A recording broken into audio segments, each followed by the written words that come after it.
19th century यह हूँ सबुठ बड़ आविष्कार। ये आविष्कार बिना कार हुए तो गड़ी पारि न था। आस प्रथम ये दुईटी चक्का को देखा। जदि आम यहाँ बुलाइबा चाहूँ ताहले आमको दुईटी लुहा रड एक्सेल दुई पार्श्वर लगेगा पड़ो। तापर से रड दुईटी को गोटे क्रॉसबार द्वारा पेलिबा द्वारा यही रड सह लिंक होता चक दुईटी सेम स्पीड रे घूर।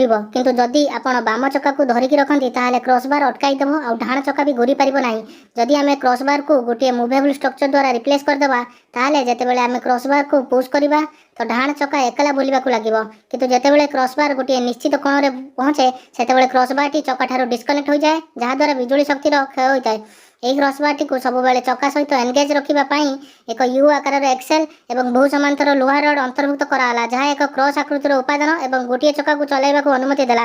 एक क्रॉस आकृतिर संरचना जदि उभय चक्का को छाड़ा पर समान गति घूरने को अनुमति देउथुला किंतु एथिरे बड़ फांक थिला जहाँ अस्थायी शक्ति व्याघात और झटका सृष्टि करुला। स्पीड को स्मूथ करने और फांक गुड़ी को ह्रास करने अधिक क्रॉसबार और लुहा रड जोड़ागला जहाँ सीधा रेखार गति को संभव कला। सीधा रेखार गति क्रॉसबार घूरे नहीं एवं उभय चक सामान स्पीड रे आगक बढ़ती। जेतेबेले कार कौन टर्न नहीं थाए सेतेबेले क्रॉसबार घूरवाक लगे जहाँ दुईटी चक्कर स्पीड रो परिवर्तन आनी थाए एवं एक निर्दिष्ट बेगर पार्थक्य सृष्टि करता जहाँ एक स्मूथ टर्न को अनुमति देता है। यही स्पीड डिफरेंस बिना कार कौन टर्न नहीं पारिब नाही। शेष में यही समस्त लुहा रड गुड़ी को स्पर्श लगी गियर रे बदलाई दिगला जहाँ चक को घुराउथबा मूवमेंट को आउरी स्मूथ कला। या शक्ति संचालन एक ड्राइव शाफ्ट जोड़ागला।